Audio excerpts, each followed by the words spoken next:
उच्चारण करेंगे।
जैसा कि कल रात्रिकालीन सत्र में एक बात आई थी, अनगिनत योनियां हैं।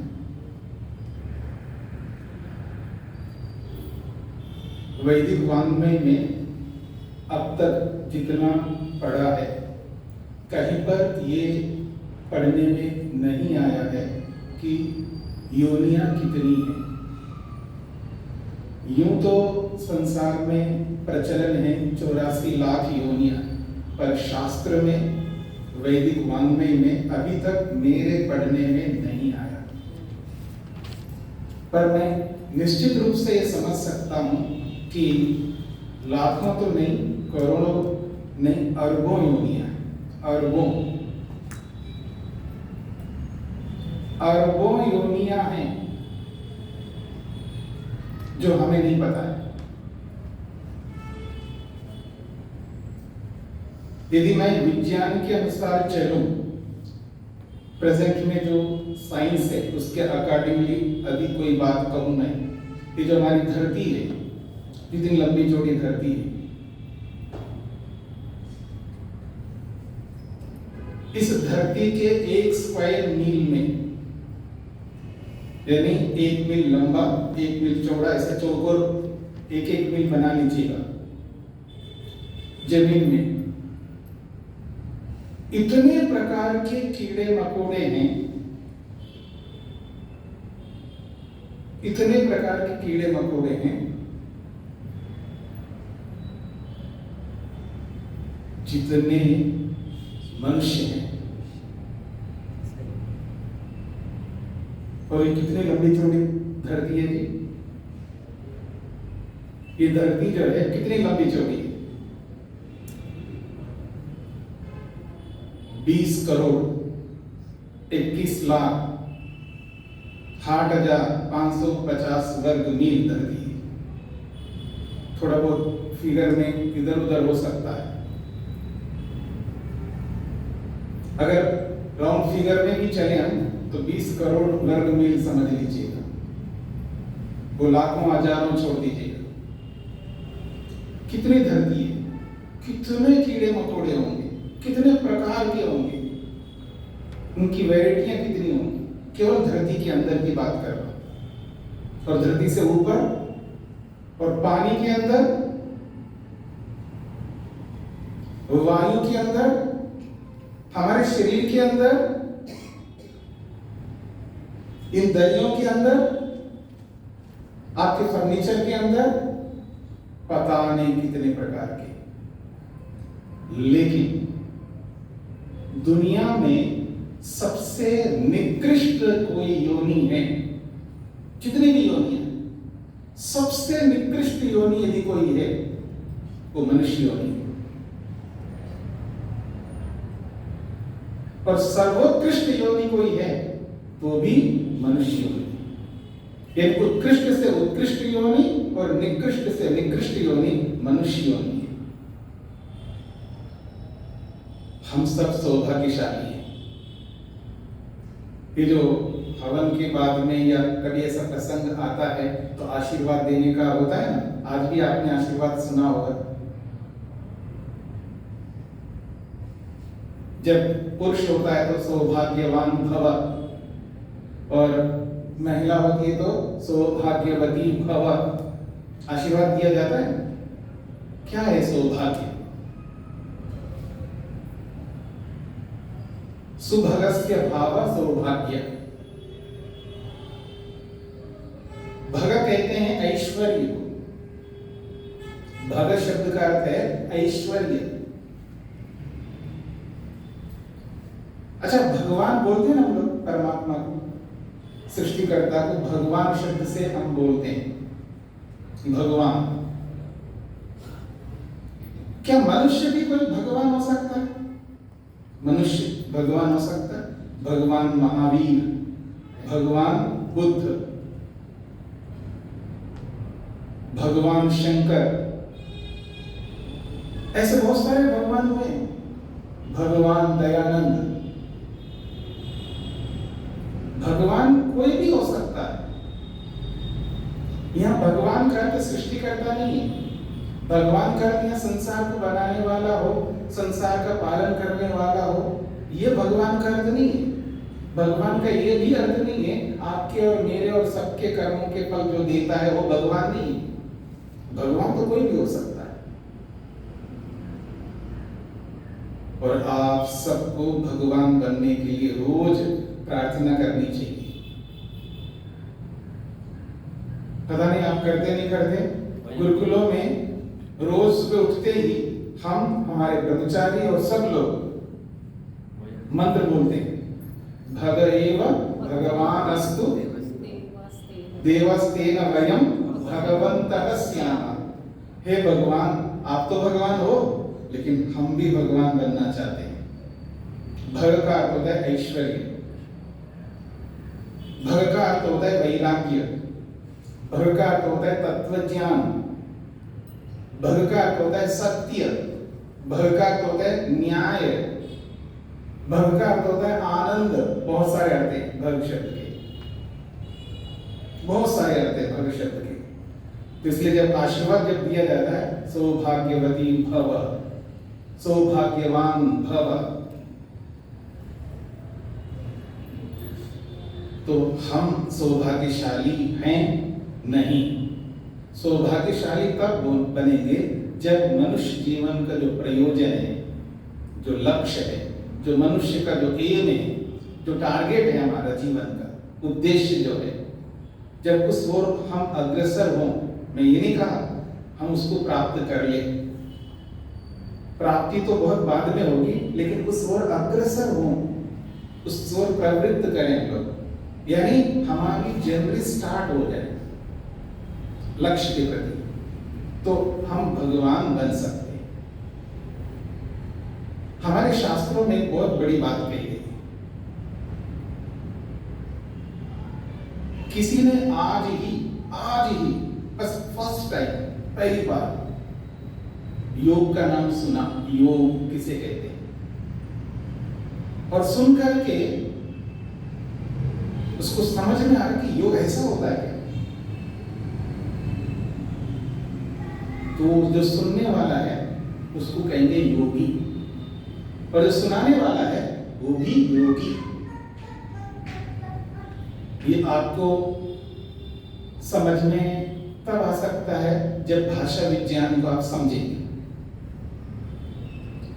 भाषा विज्ञान जो है बहुत महत्वपूर्ण है, जिसको वैदिक वाङ्मय में शिक्षा शास्त्र कहते हैं। और वेद के 6 अंगों में एक पहला अंग है जिसका नाम है शिक्षा। तो भाषा विज्ञान ये कहता है जो योग कर रहा है, आज स्टार्ट किया है, वो भी योगी, और जो योग करवा रहा है वो भी योगी।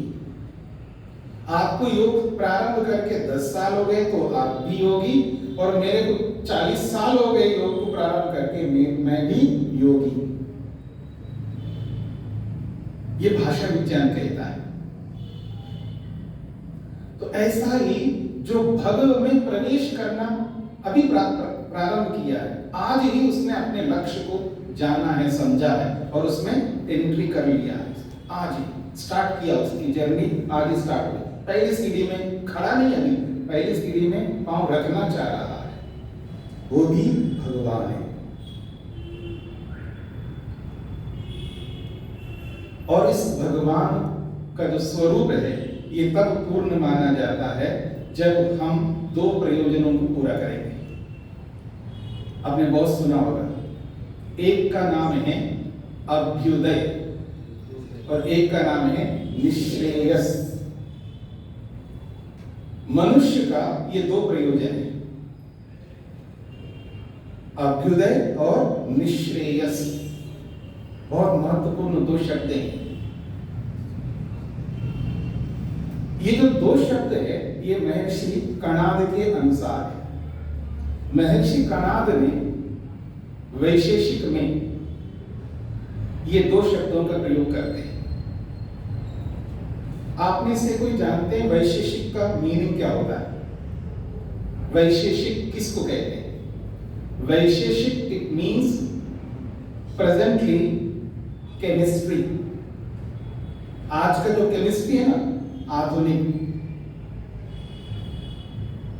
जो आज का जो केमिस्ट्री है, जो भी है आज का केमिस्ट्री, लेकिन भारतीय केमिस्ट्री जो है, भारतीय जो रसायन शास्त्र है वो है वैशेषिक। जितने भी एलिमेंट्स होते हैं दुनिया भर के, वैशेषिककार ने स्पष्ट किया है। और उसी वैशेषिककार ने दुनिया में हमारे सामने एटम क्या होता है बताया। एटम, अणु, परमाणु और बहुत सारी बातें इसके पीछे। उसने मनुष्य के दो प्रयोजन बताए, अभ्युदय और निश्रेयस। इन्हीं दो शब्दों को मैं दूसरे शब्दों में परिवर्तित करता हूं महर्षि पतंजलि के अनुसार। महर्षि पतंजलि ने मनुष्य के दो उद्देश्य बताए, एक का नाम है भोग और एक का नाम अपवर्ग। भोग करो या अभ्युदय करो, दोनों एक ही है। भोग शब्द और अभ्युदय शब्द पर्यायवाची शब्द है। हाँ, संसार में जो भोग शब्द है थोड़ा सा गलत अर्थ में भी प्रयोग किया जाता है, पर शब्द के अनेक अर्थ होते हैं। यदि मैं आप सबको कहूं क्यों जी आप राक्षस क्यों नहीं बनते? राक्षस बनो करो, तो आपके मन में क्या आता है? राक्षस का मतलब क्या आता है? रावण राक्षस था, ठीक है ना, कंस राक्षस था, या और भी कोई भी हो सकता है। राक्षस का अर्थ होता है गलत कर्म करने वाला, दुष्ट कर्मों को करने वाले को आप राक्षस बोलते हैं, पर राक्षस शब्द का मात्र इतना ही अर्थ नहीं है। बिल्कुल अगेंस्ट राक्षस यानी दुष्ट व्यक्ति से अगेंस्ट, दुष्ट का अगेंस्ट क्या होता है? सज्जन, श्रेष्ठ, महान, उत्कृष्ट व्यक्ति। दुनिया में सबसे बड़ा राक्षस परमात्मा है। दुनिया में सबसे बड़ा राक्षस जो है वो परमात्मा है, अर्थात सबसे अधिक सज्जन है। आपको स्पष्ट नहीं हो तो मैं थोड़ा और स्पष्ट करना चाहूंगा। आपने एक बहुत बड़े पंडित हुए, तार्किक व्यक्ति हुए, समाज को ऐसा बदल दिया उन्होंने, आज भी उनका अर्थशास्त्र जो है बहुत फेमस है। कौटिल्य अर्थशास्त्र, चाणक्य नाम सुना ही है ना आपने? चाणक्य, चाणक्य ने चंद्रगुप्त को राजा बनाया। चाणक्य ने चंद्रगुप्त को राजा बनाया और उसका जो मंत्री था, महामंत्री, अमात्य राक्षस, उसका नाम था राक्षस। उसका नाम ही पड़ गया अमात्य राक्षस। अमात्य शब्द का अर्थ होता है मंत्री और राक्षस का अर्थ होता है रक्षा करने वाला। राक्षस शब्द का अर्थ है रक्षा करने वाला, जो सबकी रक्षा करता है। अमात्य को राक्षस नाम इसलिए दिया है, उस पूरे मौर्य साम्राज्य की वो सुरक्षा करने का जिम्मा लिया था, इसलिए उसका नाम राक्षस पड़ा है। और भाषा विज्ञान ये कहता है रक्षा एवं राक्षसा, रक्षा कहो या राक्षस कहो, इन दोनों शब्दों का मीनिंग एक ही है, रक्षः, धर्मो रक्षति रक्षिता। ये जो रक्षा शब्द है, इस रक्षा शब्द का अर्थ है रक्षा करना, पालन करना। और परमात्मा क्या करता है? पालन करता है हमारा। कैसे पालन करता है? बहुत बहुत प्रकार है। सुरक्षा के उसके अनंत प्रकार है, अनगिनत प्रकार है। इसलिए परमात्मा राक्षस है, महाराक्षस है। इसलिए मैं कहना चाह रहा हूं, आप भी राक्षस बनो, अच्छे अर्थों में। यह भाषा विज्ञान के प्रकार में आपके सामने इसलिए रखा है ताकि आपको स्पष्ट हो कि शब्द सुन करके आपातता पहली जो नजरिया हमारी बनती है, पहला जो एटीट्यूड बनता है, वो गलत बन जाता है। क्योंकि सुनी सुनी बातों को हम लोग लेते हैं। हमारे जो कान हैं बहुत कच्चे हैं, हमारे जो कान हैं बहुत कच्चे हैं। बोलते तो हैं हम भद्रम करने भी, क्या बोलते हैं हम लोग? हाँ, भद्र सुनना। लेकिन भद्र सुनने में हमारे में सामर्थ्य नहीं। हम अभद्र को बहुत शीघ्र ही एक्सेप्ट कर लेते हैं, स्वीकार कर लेते हैं। मैं थोड़ा स्पष्ट करना चाहता हूं। ये जो आदमी है ना, बहुत महान है, बहुत परोपकारी है, बहुत सेवा करते हैं, ये है वो, बहुत कुछ बोलते। अच्छा, ऐसा है क्या? मेरे को तो लगता नहीं ये आदमी ऐसा है। मैं तो परीक्षण करूंगा, इन्वेस्टिगेट करूंगा। मैं आप कह रहे हो तो मैं तो नहीं मानूंगा। यानी किसी व्यक्ति के बारे में जब अच्छा बताया जाता है, वो स्वीकार करने को तैयार नहीं है। लेकिन ये जो आदमी है ना, वो गलत करता है। अच्छा, हाँ, सही बात कर रहे हैं, गलती करता है। वहां कोई प्रमाण नहीं उसके पास में, कोई एविडेंस नहीं मानता, वहां कोई इन्वेस्टिगेशन नहीं करना आएगा, उसको करने नहीं, आंख नीच करके मान लेता है।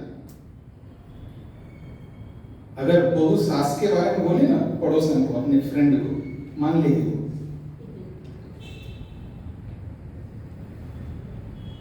बहू कहे या सास कहे या पति कहे या पत्नी कहे या पिता कहे या पुत्र कहे या गुरु कहे, शिष्य कहे, कोई भी, यदि आप किसी के बारे में गलत वचन कहेंगे बिना सोचे विचार किए, इतनी शीघ्रता से उसको आत्मसात कर लेता है, मान लेता है, बस पूछो। लेकिन उसकी जो अच्छाई बताओ ना, कितना ही बताओ, वो मानने को तैयार नहीं। ये है हमारा एटीट्यूड, हमारी ये जो नजरिया, हमारी जो दृष्टि है, बहुत खराब हो चुकी है। इसलिए अभ्युदय और निश्रेयस कहो या भोग और अपवर्ग कहो, दोनों में कोई अंतर नहीं।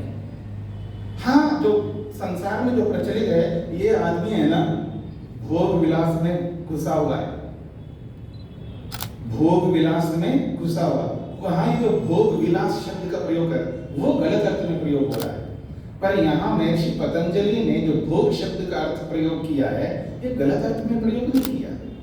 और एक बात याद रखना, बिना भोग को पूरा किए, बिना भोग को कंप्लीट किए अपवर्ग नहीं मिल सकता उसको। भोगों को भोगे बिना अपवर्ग की प्राप्ति नहीं हो सकती। ये महर्षि पतंजलि का योग का सिद्धांत है।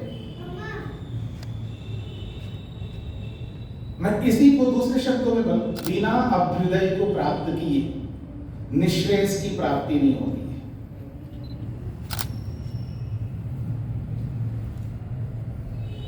अब थोड़ा सा मैं आपको और स्पष्ट करना चाहूंगा।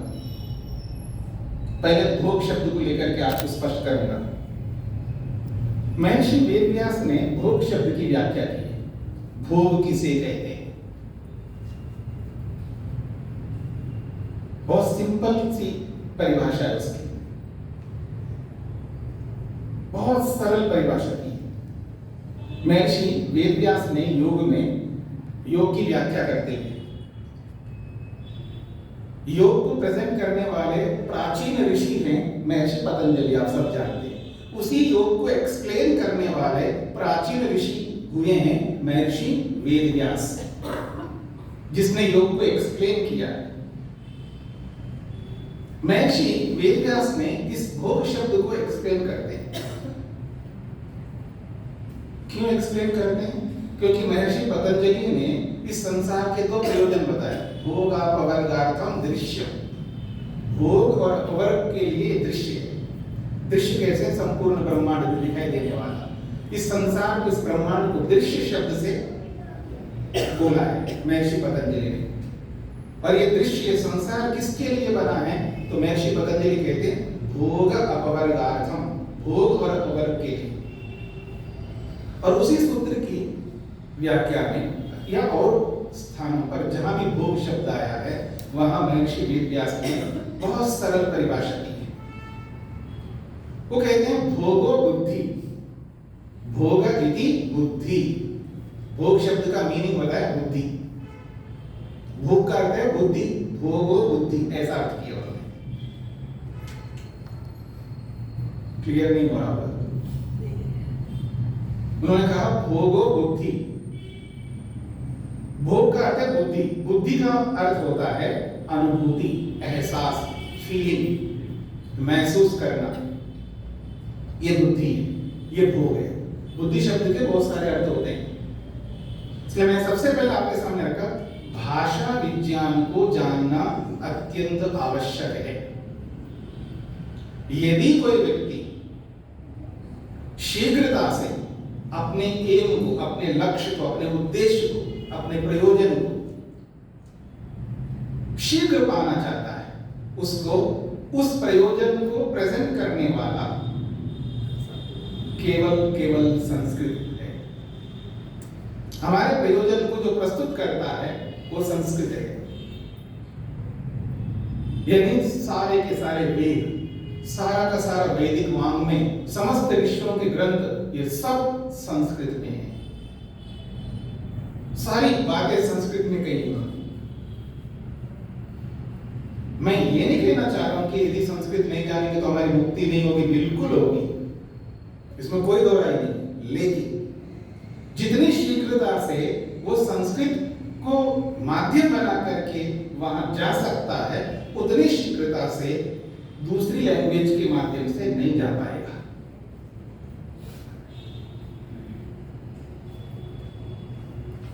एक होता है डॉक्टर, होता है ना, किसी भी, चाहे वो आई स्पेशलिस्ट हो या हार्ट स्पेशलिस्ट हो, या अलग अलग लोग हैं डॉक्टर्स। हाँ जी, क्या हुआ जी? मेरे हार्ट को कुछ प्रॉब्लम है। हाँ ये हो गया। आपको क्या करना होगा? मानना पड़ेगा, और कुछ नहीं है आपके पास। यू डोंट नो, आपको नहीं पता है। आपको क्या करना पड़ता है? उसकी बात को स्वीकार करना पड़ता है। तो किसी की बात को स्वीकार करके चलना और स्वयं जान करके चलना बहुत अंतर होता है। जो उस विषय का विशेषज्ञ बन जाए, उस विषय का एक्सपर्ट बन जाए, फिर वो उसको लाइफ में जोड़ ले, वो शीघ्रता से उसको जान सकता है। और किसी की बात को सुन करके भी जान सकता है, पर उतनी शीघ्रता से नहीं। कारण बताऊं? आपकी श्रद्धा, आपका विश्वास, आपकी निष्ठा उस पर इतनी आसानी से नहीं बनती।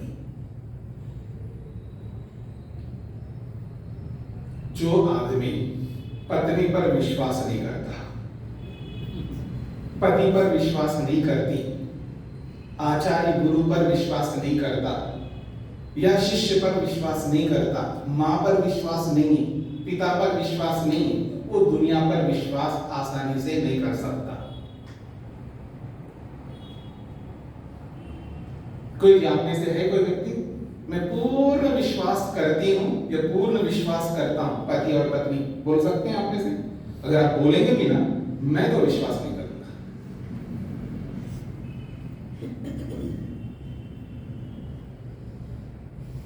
इसलिए हम सुन करके भी बढ़ सकते हैं और देख करके भी बढ़ सकते हैं। हमारे जीवन का प्रयोजन दोनों प्रकार से हो सकता है। एक है जिसको वेद की भाषा में कहूं मैं, दृश्य काव्य। दृश्य काव्य का मतलब है वेद जो है उसको पढ़ने की आवश्यकता नहीं, उसको वो देख करके वेद को समझ सकता है। देख कर मतलब वॉच करके,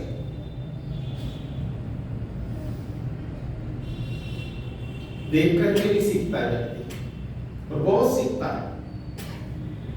पता नहीं कितने साइंटिस्ट हुए हैं, कितने ऋषि हुए हैं जो देख देख करके बहुत सीखे।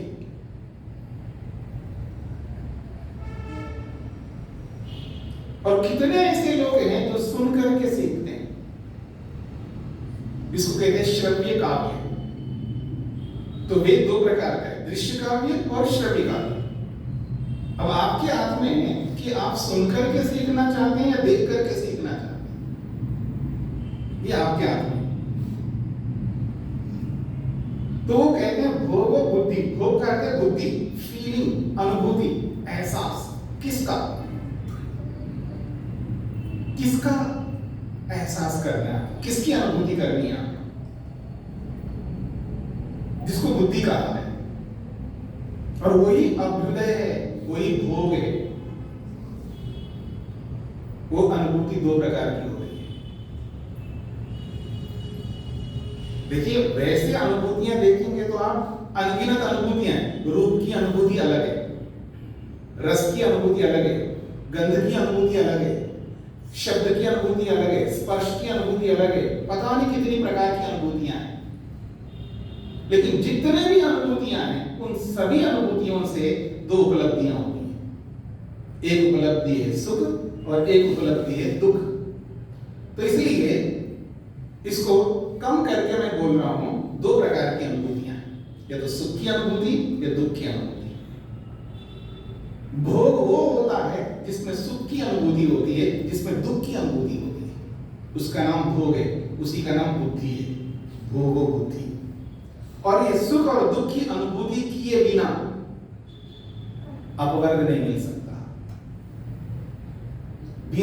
बिना भोग को प्राप्त किए अपवर्ग नहीं मिल सकता। अपवर्ग कहते हैं मोक्ष को, मुक्ति को।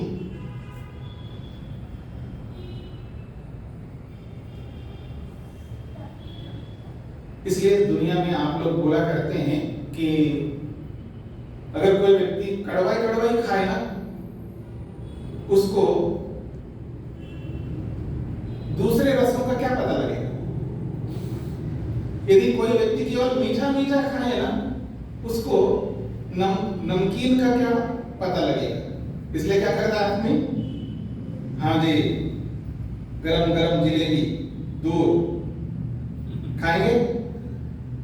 अभी प्रसाद में ही बांटा जा रहा है, खाएंगे गरमा गरम दूध और गरम गरम जिलेबी खाएंगे। कितना मीठा खाओगे। और एक ने वहां समोसे भी रखे गरम गरम, क्या करेंगे फिर आप? थोड़ा सा जिलेबी खाएंगे और फिर एक समोसा खाएंगे, तभी तो आनंद आएगा ना। एक ही चीज में आदमी तृप्त नहीं होता है, ऊब जाता है, बोर हो जाता है व्यक्ति। इसलिए जो भोग है, इस भोग में दो प्रकार की अनुभूति हम करते हैं, सुख का और दुख का। ये नहीं हो सकता शरीर में रहते हुए हम केवल सुख का अनुभव करें या केवल दुख का अनुभव करें। दोनों अनुभव करेंगे। और एक बात है, योगी हो या भोगी हो। अब भोगी शब्द का मैंने प्रयोग किया सांसारिक व्यक्ति के रूप में, और योगी शब्द का प्रयोग किया जिसको आप आध्यात्मिक व्यक्ति कहते हैं। समाधिस्थ योगी भी क्यों ना हो, जिसने समाधि लगाई हो, वो भी सुख और दुख का दोनों का अनुभव करता है। जिसने समाधि लगाई है, समाधि अनेक प्रकार की होती है, बहुत प्रकार है समाधि की। आप जिस समाधि को सर्वोत्कृष्ट समाधि मान लो, जिसमें आप भगवान का दर्शन, ईश्वर का साक्षात्कार मानते हो, तो भी जिसने ईश्वर का साक्षात्कार किया हो, वो भी सुख का और दुख का दोनों का अनुभव करता है इस शरीर में रहते हुए। अर्थात वो भोग करता है, ये मेरा तात्पर्य है। बिना भोग प्राप्त किए अपवर्ग नहीं मिल सकता।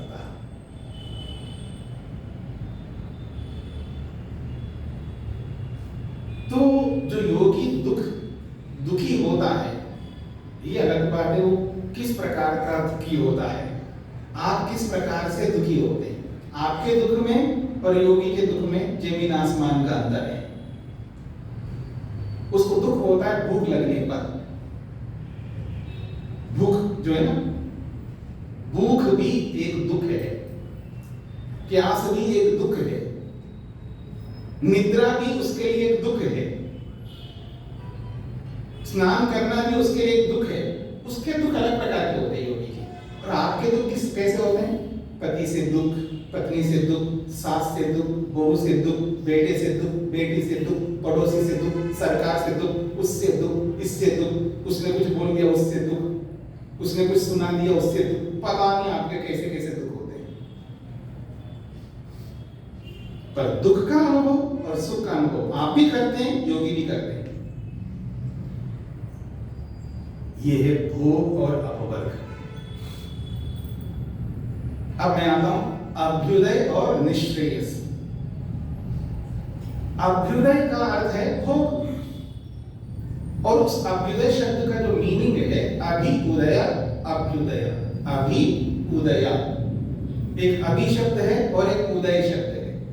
उदय, उदय कहते हैं ना, जैसे प्रातःकाल होता है तो उदय हो गया, मॉर्निंग हो गया, बोलते हैं ना सूर्योदय, सूर्य का उदय, उसको सूर्योदय कहते हैं। अर्थात सूर्य प्रकट हुआ, इसको आप सूर्योदय कहते हैं। और अभि-उदय, अभ्युदय।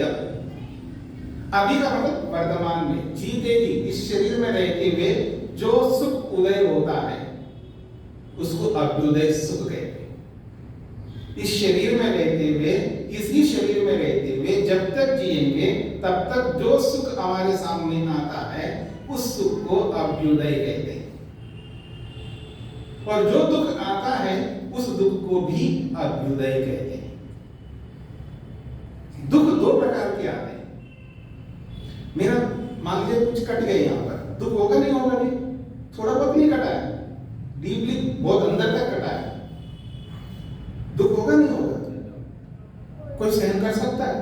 हाँ, हम गुरुकुल में थे हरियाणा में एक जगह, वो हमारे समय में सेवा बहुत करनी होती थी, साधन इतने नहीं हो गए थे। वो गायों के लिए चारा काटने का होता है, बरसिंग बोलते हैं, वहां पर हरा घास होता है, स्पेशल उगाया जाता है, और उसको एक में मशीन में डाल करके उसको काटना होता है।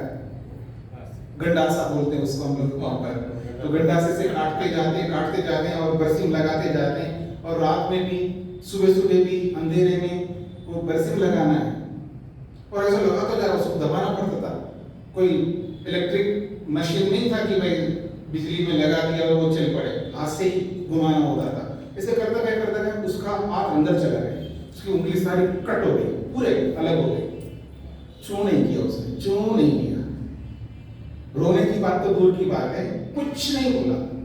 एक एबिलिटी, एक सामर्थ्य शरीर में दुख को सहन करने का।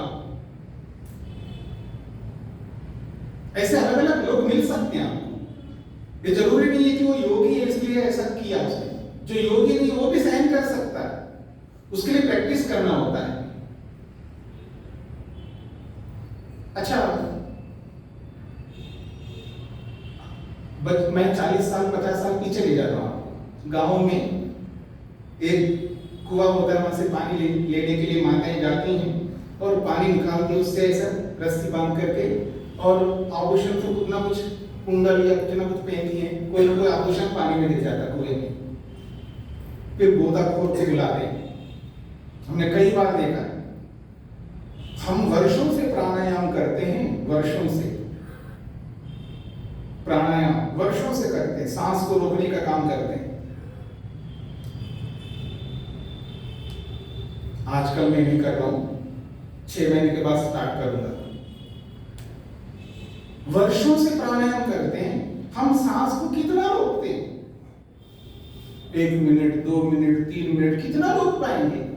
लेकिन वो गोताखोर पानी में डुबकी लगा, अंदर गया, आ ही नहीं रहा, सांस को रोका हुआ, ढूंढ रहा। आभूषण छोटा सा है, कोई रिंग हो सकता है, कोई ऐसे कान का कोई ऐसा कुछ हो सकता है, वो गिर गया। और वो 1 minute, 2 minute, 3 minute, 4 minute, 5 minute पानी के अंदर ही। वो योगी है या मैं योगी हूं? बोलो। कहने का अभिप्राय है, ये तो प्रैक्टिस है हमारा, इस पर डिपेंड करता है। इसके लिए जरूरी नहीं कि आपको योगी होना। हाँ, योगी के अलग प्रैक्टिस होते हैं, साधारण व्यक्तियों के अलग प्रैक्टिस होते हैं, ये अलग बात है। ये जरूरी नहीं है कि वो व्यक्ति इतने समय तक पानी के अंदर रहता है और ये योगी जो है 50 साल से योग कर रहा है, ये इतना नहीं रोक सकता, इसका मतलब ये घटिया हो गया, वो श्रेष्ठ हो गए, ये मेरा तात्पर्य नहीं है। वो विषय अलग अलग होते हैं, विषय अलग अलग है, ऐसे तुलना नहीं की जा सकती। अगर तुलना आपको करनी है, जीवन से करके देखना, उस गोदाखोर का कैसा जीवन होता है, उस योगी का कैसा जीवन होता है, ऋषि का कैसा जीवन होता है, साधारण व्यक्ति का कैसा जीवन होता है, उसका जीवन से पता लगता है। बीच में एक बात कहूंगा, आप कितना जानते हैं, आपके पास कितना नॉलेज है, आपके पास कितना इंफॉर्मेशन है, आपकी खोपड़ी में कितना नॉलेज विज्ञान है, कोई मैटर नहीं करता, कोई मैटर नहीं करता। आप कितने जानकार हैं, होंगे जानकार, एक से बढ़कर एक है दुनिया में। दूसरी बात, आप बैठ करके भगवान का ध्यान करते हैं, 1 घंटा 2 घंटा, कोई 3-3 घंटे ध्यान करता, बैठा बाबूजी बन करके बगुला की तरह, सिर हिलाता भी नहीं, डुलाता नहीं, खुजलता नहीं, कुछ नहीं करता, बैठ करके घंटों ध्यान करता है। आप कितने बड़े भक्त हैं, कोई मैटर नहीं करता। आप कितना नॉलेज रखते हैं, कोई मैटर नहीं रखता, और आप कितने बड़े भक्त हैं, कोई मैटर नहीं करता। मैटर करता है हमारे अपने स्वयं के कर्म। आप कर्म कैसे करते हैं, आपके कर्म कैसे होते हैं। एक आदमी यहाँ बैठ कर के ओम स्वाहा स्वाहा करता रहता, रोज करता है, घर पे भी करता होगा कोई, ओम अग्नि स्वाहा, ओम सोमाय स्वाहा, है जल्दी कर, गुस्सा कर रहा है पत्नी पर, और हवन से उठ करके पता नहीं किसी पर बरस रहा है व्यक्ति, गुस्सा कर रहा है, अननेसेसरी। क्या आप संध्या से उठ करके गुस्सा कर रहे हो, लड़ रहे हो, तो आपकी भक्ति का कोई औचित्य नहीं है। आप कितने बड़े भक्त हो, कितने सालों से भक्ति करते हो, मेरा कोई लेना देना नहीं आपकी भक्ति से। आपके पास कितना नॉलेज है, कितना आप जानकार व्यक्ति हो, किसी भी बारे में पूछ झट झट बताता जाता है आदमी, कितना नॉलेज रखते हो, कोई मतलब का नहीं है। मतलब का हमारे अपने स्वयं के कर्म, हम कर्म कैसे करते हैं। क्योंकि जब हिसाब होगा ना, हमारा जन्म देने का हो, मुक्ति देने का हो, या कोई ऐसा, उसमें आप कितने नॉलेजवान हैं, वो आपके नॉलेज को देख करके जन्म नहीं देता भगवान, आपकी भक्ति को देख करके भगवान जन्म नहीं देता है। जन्म देता है तो आपके मेरे सबके कर्मों को देख करके देता है। कर्मों के आधार पर ही जन्म मिलता है, कर्मों के आधार पर ही मुक्ति मिलती है, कर्मों के आधार पर ही नरक मिलता है। ऐसे स्लम में पैदा कर देंगे ना आपको, पूछो मत। और ऐसे स्वर्ग वाले घरों में पैदा हो गए ना, जैसे अंबानी और टाटा बिरला और ऐसे जो घर है, उनके पास कोई कमी नहीं है, रोटी कपड़ा और आने जाने के साधन और सब कुछ है उनके पास में। पूरे वर्ल्ड में जो कुछ भी हो एंजॉय कर सकते, सब कुछ कर सकते हैं, जितना भी ऐश्वर्य, वास्तव में वो भगवान लोग हैं जो ऐश्वर्यशाली है। ऐसे स्वर्ग में आप जन्म लेना चाहते हो तो भी कर्म चाहिए, और ऐसे स्लम में पैदा होना चाहते हो तो भी कर्म चाहिए, और इन दोनों जगह पैदा नहीं होना चाहते हो, मुक्ति में जाना चाहते हो तो भी कर्म चाहिए।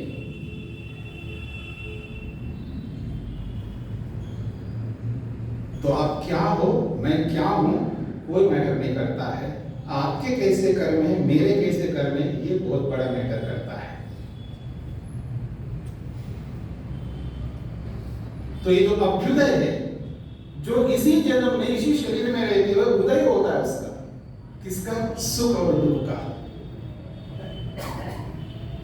और ये जो सुख और दुख कैसे प्राप्त करना है, इस पर वास्तव में चाबी है। आपका अभ्युदय वास्तव में अभ्युदय है, आपका जो भोग है क्या वास्तव में वो भोग है, ये क्या है, ये डिपेंड करता है एक चीज पर, जिसको हम कहते हैं धर्म। मैं इसी अभ्युदय को दूसरे शब्दों में बोलूंगा, संसार का सर्वोत्कृष्ट सुख जब तक प्राप्त नहीं करेगा तब तक मुक्ति मोक्ष निश्रेयस नहीं मिल सकता। क्या बोला है मैंने, दुनिया का सर्वोत्कृष्ट सुख जब तक व्यक्ति प्राप्त नहीं करेगा उसको मुक्ति नहीं मिल सकती। दुनिया का सर्वोत्कृष्ट सुख क्या होता है? आज ही मैं पढ़कर तो देख कर क्या आया हूं, वो आजकल आता है ना, मैं देखो जी मेरे को भी थोड़ा देखना पड़ता है। मैं एक बार गूगल खोलता हूं और जो भी न्यूज आते हैं ना उसके शीर्षक हेडिंग्स टक टक टक टक एक बार देख लिए बस हो गया मेरा। तो आज ही मैं देख के आया क्या एक देश की प्रधानमंत्री पीएम आज का न्यूज है, उसका एंडवेल जो है ना 19 करोड़ का है, 19 करोड़ का है। 75 करोड़ की गाड़ियां हैं, ऐसे बहुत कुछ गिना है उसमें, मैं सब कुछ नहीं बताना चाहूंगा। मतलब 19 करोड़ का एंडवेल। अभी रिसेंटली जुलाई में, इसी 24 में जुलाई में मैं पेरिस में था। मैंने कहा ये लोग लाइन में क्यों खड़े हुए, लाइन में क्यों खड़े बाहर? नहीं वो एंडवेल के लिए अपॉइंटमेंट मिला इन लोगों को। अच्छा इसके लिए भी लाइन लगाना पड़ता है? हाँ जी लाइन लगाना पड़ता है। ऐसा अंदर मुंह एंट्री नहीं कर सकते, और लाइन लगी है थोड़ी सी, वहां से लेके वहां तक लाइन लगी। और बड़े बड़े लोग जो भी है, बड़े बड़े लोग ना पैसे वाले हैं, लाइन लगा के खड़े हैं पेरिस के अंदर। कमाल है। मैंने पूछा ये लोग कैसे खड़े हैं, अंदर क्यों नहीं जा रहे लोग, बाहर क्यों खड़े? नहीं बाहर एंट्री नहीं कर सकते, अपॉइंटमेंट मिला है किसके लिए? बैग खरीदने के लिए। और 2 स्ट्रीट है वहां पर, एक ऐसा। तो जिनके साथ में गए थे उन्होंने कहा, जो हमको लेके गए थे वहां का आदमी और जो हमारे साथ थे बिजनेसमैन, अच्छा बड़ा बिजनेसमैन है बड़ा, उन्होंने कहा आप अपनी सारी जो भी संपत्ति पूंजी है सब बेच डालो, एक दिन में इस स्ट्रीट में आप खरीद नहीं सकते, एक दिन में।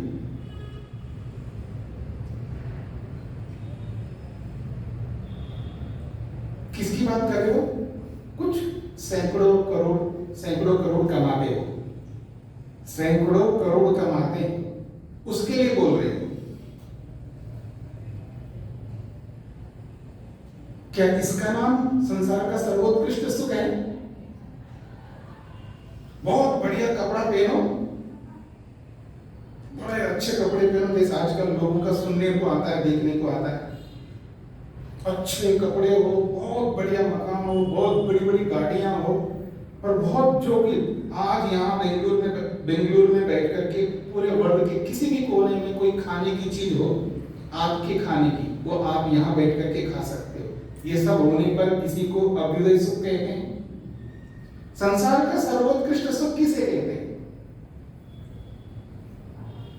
और सर्वोत्कृष्ट सुख को प्राप्त किए बिना आपको निश्रेयस मुक्ति सुख नहीं मिलेगा, ये भी याद रखना। फिर वो क्या है वो सर्वोत्कृष्ट संसार का सुख?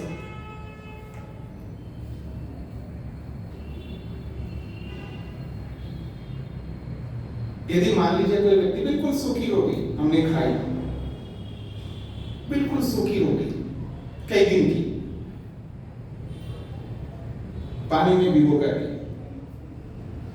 जब हमारे गुरु जी ऐसा बोलते थे ऐसा थोड़ा होता है, ऐसे क्या है, ये बोल रहे हैं कि हमने सूखी रोटी को पानी में भिगो, लेकिन जब हमारे ऊपर वो मुसीबत आई, हाँ सही कहा, सूखी रोटी कुछ उसके साथ में ही नहीं। एक तो सूखी रोटी है भिगो के खाओ, एक कल की रोटी है उसको भिगोने की जरूरत नहीं, आजकल माते रखते हैं ऐसी चीजों में, वो सॉफ्ट होता है, कल की रोटी। एक अभी अभी ताजी रोटी बनी और एक पराठा बनाया आपने, ऐसा है वैसा पराठा नहीं, ऑर्गेनिक आटा लाए, ऑर्गेनिक ठीक है, आजकल ऑर्गेनिक, ठीक है। ऑर्गेनिक का मतलब ऑर्गेनिक, उसका जो बीज है, उसके सीड्स है, वो भी ऑर्गेनिक था। जब पैदा किया वो जमीन भी ऑर्गेनिक, ठीक है। और जो गाय का दूध लाते हो ना, वो भी ऑर्गेनिक, लेकिन उस गाय जो खाती है ना गाय, घास फूस जो भी, वो भी ऑर्गेनिक। हाँ, ऐसा है नहीं वैसे, आप ऐसा नहीं है, पर बोल रहा हूँ जो शुद्ध गाय का दूध लाते हैं, कि हम लोग इतने दूर से आता है, हमारे पास शुद्ध गाय का ऑर्गेनिक दूध है, आपको लगता है ऑर्गेनिक दूध है, लेकिन उसको जो बिनोला खिलाते हैं, उसको जो घास खिलाते हैं, वो सब ऑर्गेनिक नहीं है। लेकिन ऑर्गेनिक, सब ऑर्गेनिक है। और ऐसी रोटी आप खा रहे हैं बिल्कुल ताजी, अभी क्या ये अभ्युदय है?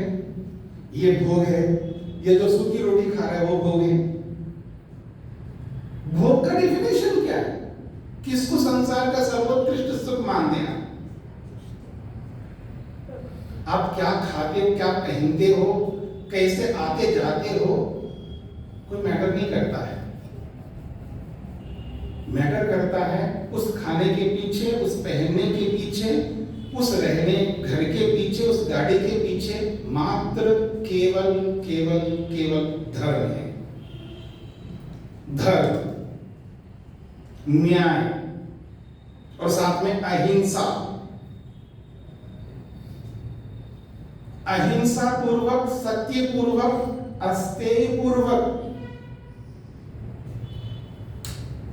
अहिंसा, सत्य, अस्तेय और ब्रह्मचर्य पूर्वक और अपरिग्रह पूर्वक जब कोई भोग भोगता है, वो सूखी रोटी हो और घी से तला हुआ, वो जो राजस्थान में होता है ना, हमने पहली बार देखा, अरे ये क्या है, घी में डाल रहा है, बाटी होती है गोल बाटी, वो घी के अंदर डालिए, तो नहीं खा सकते, घी के अंदर डुबो दिया। तो आप घी के अंदर डुबो, वो माताएं होती ना, राजस्थान में मैं बहुत देखा, राजस्थान में सालों रहे हैं,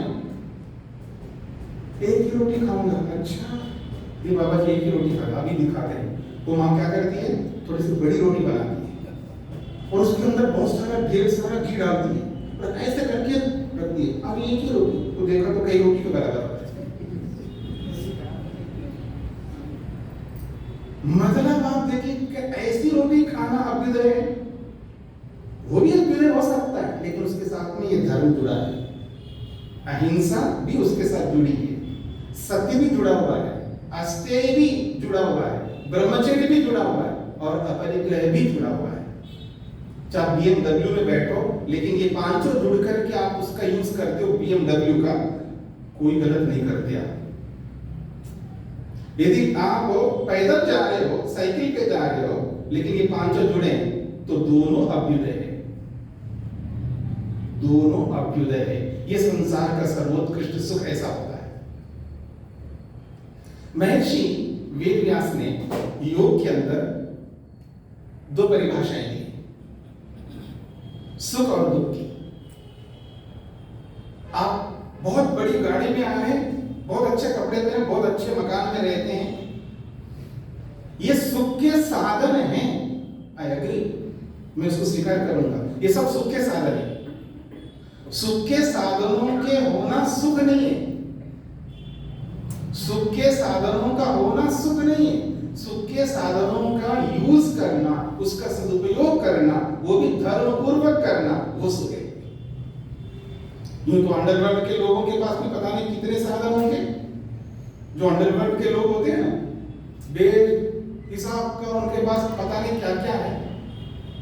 अगर सुख के साधनों का होना ही अभ्युदय माने, भोग माने, तो पता नहीं कितने लोगों के पास है ऐसे।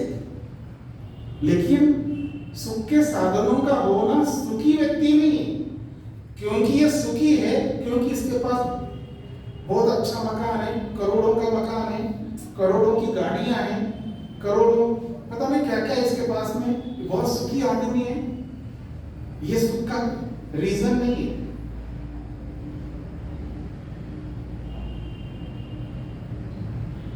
ये माता बैठी,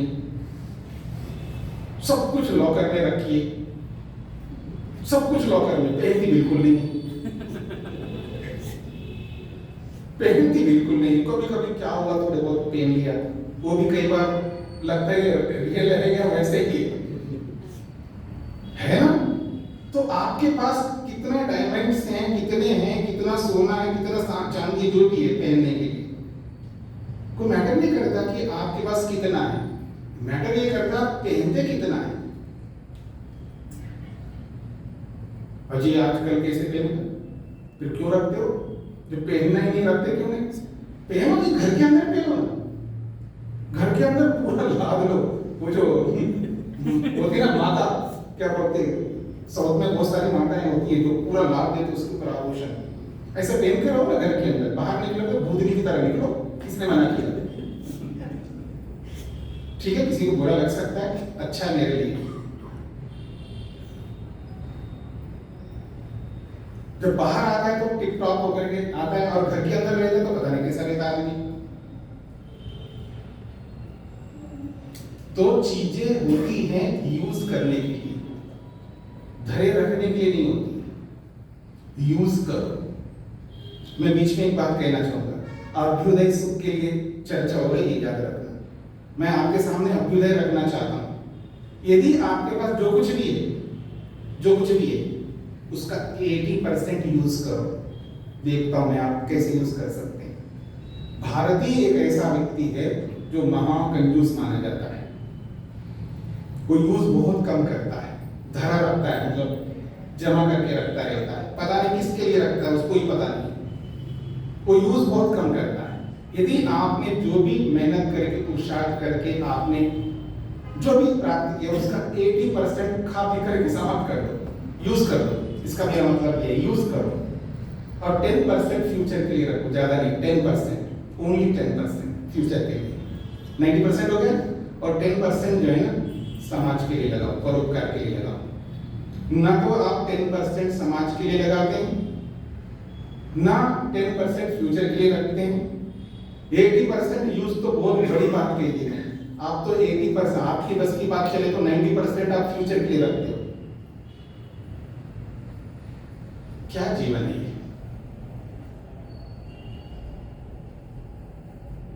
ये? कौन सा जीवन है ये? कोई धर्म नहीं है। दुनिया में भगवान ने बहुत कुछ दिया है, लेकिन एक कंडीशन दिया साथ में। जो आदमी जो जितना लेता है ना, उस पर रिटर्न नहीं करता है ना आदमी, वो वास्तव में आदमी नहीं है। अर्थात वो धार्मिक नहीं कह सकता। मैं ये नहीं कह सकता आप में से कितने धार्मिक हैं।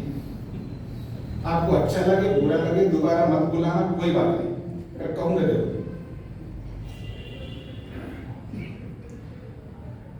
जब आदमी 10,000 कमाता है ना, 10,000, वो 1,000 परोपकार में लगाता, बहुत ईजी है उसके लिए, क्योंकि 10% होता है 10,000 का 1,000।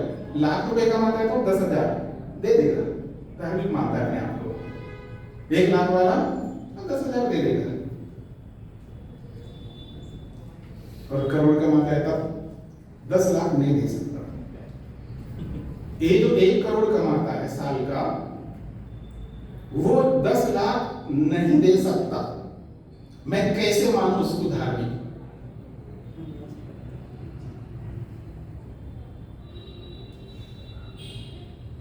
क्योंकि 1 लाख में 10,000 उसको कुछ फर्क नहीं पड़ता, कोई बात नहीं, परोपकार करो। याद रखना, जितना अधिक साधन संपन्न है उतना अधिक अधार्मिक है, और जितना कम साधन वाला उतना अधिक धार्मिक है।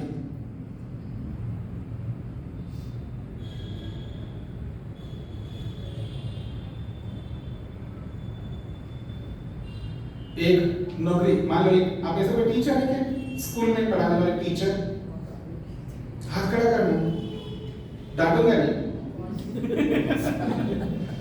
एक लेडी टीचर है, मान वो स्कूल जाती है, पढ़ाती है, अच्छा कमाती, बेंगलुरु जैसी सिटी में अच्छा ही मिलता होगा ना टीचर को। एक नॉर्मल टीचर की बात कर रहा हूँ। मान लीजिए वो 60-70 हजार 80,000 जितना भी कमाती हो। प्रॉब्लम ये है, वो घर के अंदर सारा काम खुद करना चाहती है। ठीक है, थोड़ा बहुत काम कराती होंगी, लेकिन बहुत ज्यादा काम नहीं करवाती, सब खुद करना चाहती है। सारा काम करके स्कूल जाती है, फिर स्कूल से फिर वापस आती है। उसका ऐसा रेल बना हुआ होता है ना, उसका ऐसा साइकिल बना हुआ होता है। हे माँ, आप ये क्यों करती है? आप परेशान क्यों होती हो? स्ट्रेस में क्यों रहती हो? एक काम करो ना, 15,000 दे दो ना, एक कुक रखो, पार्ट टाइम कुक, 15,000 मिल जाएगा। 15,000 दे दो, पार्ट टाइम, 2 घंटे सुबह कुछ बना के जाएगी, शाम को 2 घंटे, 4 घंटे के लिए 15,000 दे देंगे, मिल जाएगी ना? मिल जाएगी 15,000 का? देखो मिल जाएगी बोल रही है। रखनी से 15,000 में क्यों दूं? मैं अपने हाथों से बनाऊंगी। मतलब टाइम इतना उसका वेस्ट होता है, इतना टाइम वेस्ट होता है कि वो मतलब 80,000 लेना चाहती है, लेकिन 15-20 हजार देना नहीं चाहती है।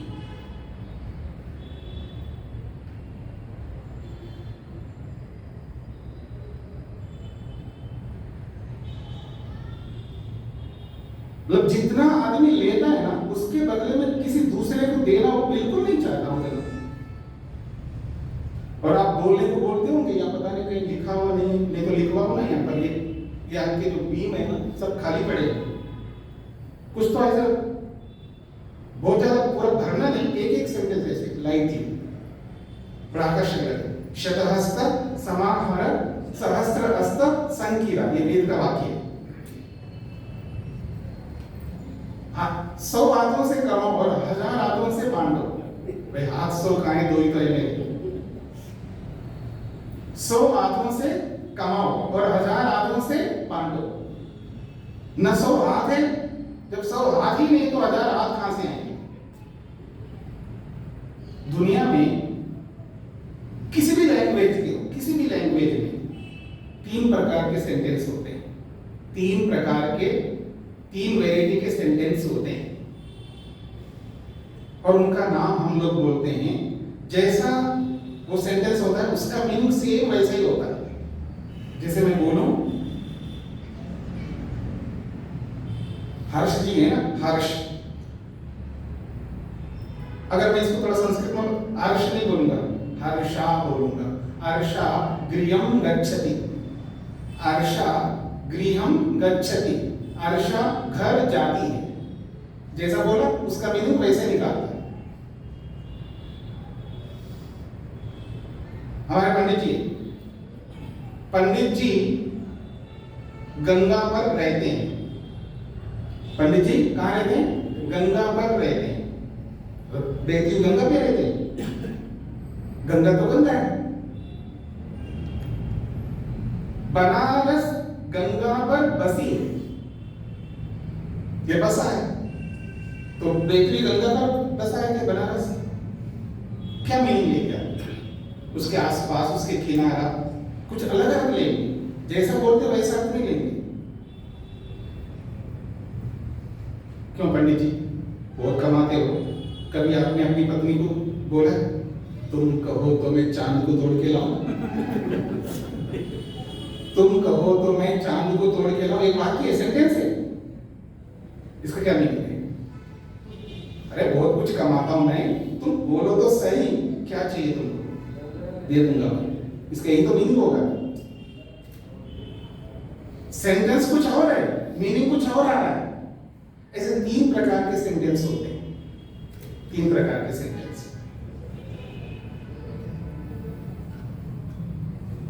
जब इस प्रक्रिया से व्यक्ति समझ लेता है ना, तो हर जगह व्यक्ति को मीनिंग लेना होता है। जो दिखाई दे रहा है वही नहीं होता है। बहुत पहले की बात है, यूजीसी ने, यूजीसी भारत सरकार की ओर से एक बुक निकाला, इंग्लिश में भी हिंदी में भी, और अदर लैंग्वेजेस में मेरे को नहीं पता है, लेकिन 2 लैंग्वेज में उन्होंने निकाला था, बहुत सारा है। देखा हुआ सच हो जरूरी नहीं। जो आप अपने आंखों से देखा, मैंने अपने आंखों से देखा होगा, पर वो आंखों से देखा हुआ सच हो कोई जरूरी नहीं है। देखा हुआ झूठ भी होता है, सच भी होता है।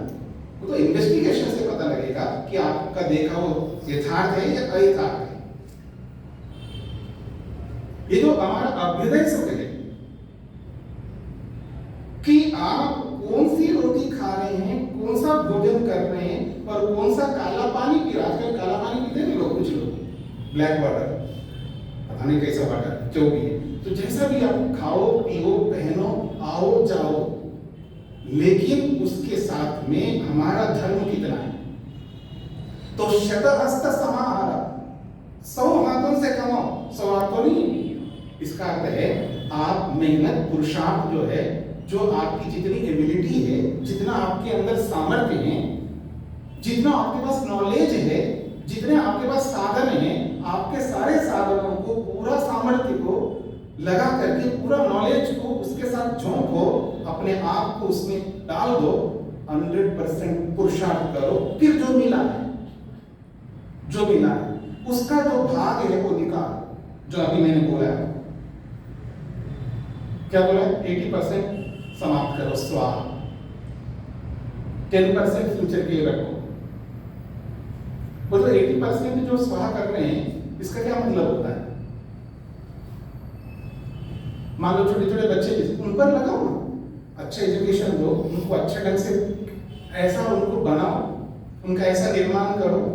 उनका निर्माण में आपका टाइम नहीं जाता, आपका निर्माण ये होता है, ये मेरा बेटा हुआ है, इसके लिए एक फ्लैट वहां पर, ये मेरी बेटी हो गई, इसके लिए वहां ये जमीन, इसके लिए वो, ये आप जमा करते हैं, ये निर्माण करते हैं आप लोगों के।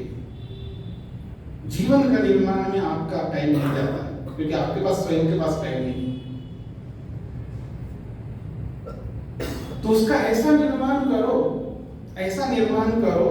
यदि आप मेटेरियलिस्टिक के रूप में भी आप चाहेंगे, तो आप पूरे जीवन में जितना नहीं कमाए ना, वो 1 साल में कमा करके देगा। 1 साल ऐसा निर्माण करो ना, फिर काय को रखो उसके भविष्य के लिए, वो खुद ही लाएगा, खुद ही कमाएगा। उसको निठल्ला बनाना चाहते हो, उसको पुरुषार्थहीन बनाना चाहते हो। जब उसके लिए पता लग जाए मेरे माँ बाप ने इतना रखा है हमारे लिए, वो क्यों मेहनत करेगा, क्यों पुरुषार्थ करेगा, ऐसा नहीं करेगा वो ज्यादा। जिसके सामने ऑप्शन होता है ना, वो मेहनत 100% नहीं कर सकता। जिसके पास में ऑप्शन ना हो ना, विकल्प ही ना हो, करो या मरो वाला ऐसा होना चाहिए, तो वो निश्चित रूप से मेहनत करेगा। उसका निर्माण में लगाइए, अपने निर्माण में लगाइए, परिवार के निर्माण में लगाइए। जब निर्माण में लगाओगे, निर्माण होता जाएगा, फ्यूचर के लिए सोचने की जरूरत नहीं है। फ्यूचर वो निर्माण ही फ्यूचर है उसका। इसलिए 10% बहुत है फ्यूचर के लिए, और 80% अपने ऊपर खर्च करो, अपने पूरे फैमिली के ऊपर, जो भी आपके अपने, समाप्त करो। और 10% समाज के लिए लगाओ, जो आप नहीं लगाते। इसलिए हम पिछड़े हुए लोग हैं।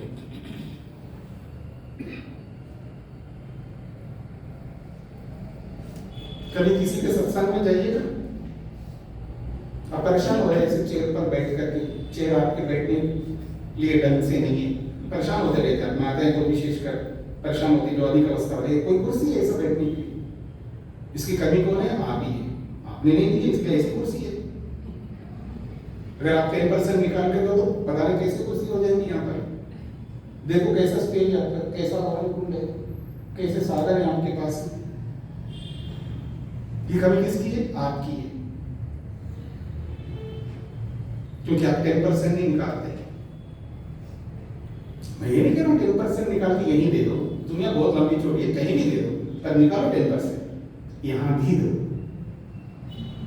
आपका ही समाज है, आप नहीं देखना चाहते अपने समाज को वेल सेटल, बढ़िया ढंग से, अंदर आते ही पता लगना चाहिए, हाँ इसको कहते हैं आर्य समाज। ऐसा है नहीं आपका आर्य समाज।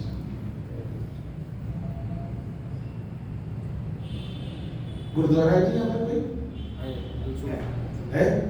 बड़ा गुरुद्वारा, बड़ा भव्य है ना, पर आपके मन में नहीं आ रहा, आपके मन में नहीं आ रहा। वो भव्य है, लेकिन इसके बारे में भव्य के लिए आपके मन में नहीं आ रहा। आपका मतलब केवल आप नहीं, हम सबके मन में,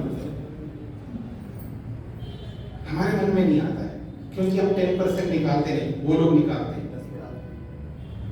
सिख भी निकालता है, और राधा स्वामी भी निकालता है, और मुस्लिम भी निकालते हैं, क्रिश्चियन भी निकालते हैं, सब निकालते हैं। अगर कोई नहीं निकालता है, वो हिंदू नहीं निकालता, महाकंजूस नहीं निकालता है।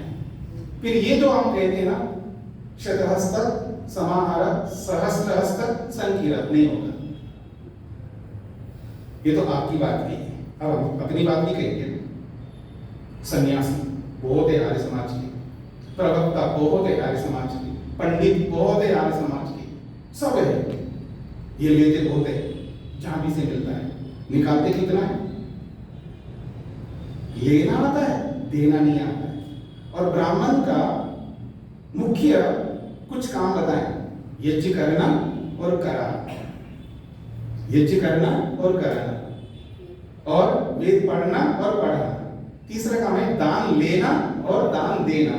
लेना आता है पंडित को, लेकिन पंडित को देना नहीं आता है। लेना आता है सन्यासी को, लेकिन सन्यासी को देना नहीं आता है। विद्वान को लेना आता है, लेकिन विद्वान देना नहीं जानता। ये कमी केवल आप में भी नहीं है, ये कमी हम जैसे लोगों में भी है। और मेरे ऊपर मत लागू करना। हाँ, मैं बोलता हूं आपको, हो सकता है कुछ भी सोचे आप लोग, लेकिन मैं नहीं रखता। जितना आता है 100% में देता हूं। मैं जीरो पर, हमेशा जीरो पर रहता हूं। मेरे पास बहुत आता है, और जितना आता है 100% देता हूं। मेरे को चाहिए खाना पीना आना जाना, वो सब वही करते हैं, इसलिए मेरे अपने लिए नहीं चाहिए। पर मेरे पास बहुत आता है, और वो सब जितना आता है सब देता हूं। ये कहानियां अपने ऊपर करनी चाहिए, मेरे ऊपर कोई फर्क नहीं पड़ेगा। आप में से कोई खड़ा हो जाए, वो संकल्प ले, आज से मैं 10% समाज के लिए, राष्ट्र के लिए, देश के लिए निकालूंगा। मैं ऑलरेडी कर रहा हूं। बहुत अच्छी बात है, आप भी निकालते हैं, बहुत अच्छी बात है। मैं सबकी बात कर रहा हूं। तो देखिए, धर्म जिसको कहते हैं धर्म, तो धर्म पूर्वक जो कुछ भी हमारे पास है, यदि अभ्युदय सुख का मतलब संसार का सर्वोत्कृष्ट सुख का मतलब अंबानी के पास टाटा बिरला आदि बहुत सारे लोग हैं, आपके बेंगलोर के अजीम प्रेमी, ऐसे बहुत सारे लोग हैं ना। अगर अभ्युदय सुख संसार का सर्वोत्कृष्ट सुख का मतलब इन्हीं के पास है, फिर योगी के पास तो कुछ नहीं होता। जो योगी होता है ना, कुछ नहीं होता उसके पास, ना वैसा खाता है ना वैसा रहता है। इसका मतलब वो अभ्युदय सुख प्राप्त ही नहीं किया उसने, फिर उसको निष्क्रिय सुख नहीं मिल सकता। ऐसा अर्थ मत निकालना। तो धर्म उसको कहते हैं जहां पर अहिंसा साथ में जुड़ी है। और अहिंसा का मतलब किसी को मारना ही हिंसा नहीं समझना। आप तो कहां मारते किसी को? गला काटा हो आपने, किसी को काटा है? नहीं काटा है, लेकिन रोज काटते, पति का, पत्नी का, बेटे का, बेटी का, सबका, मेंटली, मानसिक रूप से कितना दुख देते हैं हम लोग दूसरों को, मन से कितना दुख देते हैं, अवसर आने पर वर्बली कितना दुख देते हैं। और शरीर से ये मैं मानूंगा कि आप किसी का गला नहीं काटते शरीर से, हाँ? ना आदमी का काटते हैं, ना किसी पशु पक्षी का काटते हैं, शरीर से तो आप बिल्कुल नहीं करते होंगे, लेकिन वाणी से जरूर करते हैं आप हिंसा। हिंसा वाणी से बहुत करते हैं, मन से तो कोई सीमा ही नहीं। तो हम अपनी हिंसा को त्याग करें और अहिंसक बने। सत्य, सत्य क्या है? सत्य उसको कहते हैं जो अपने निकट से निकट व्यक्ति के साथ अपने आप को ओपन करता है, जैसे मिरर होता है, दर्पण होता है। स्टार्ट होता है अपने निकट वाले से। कल मैंने एक बात कही थी सायंकालीन सत्र में, व्रत को लेकर के।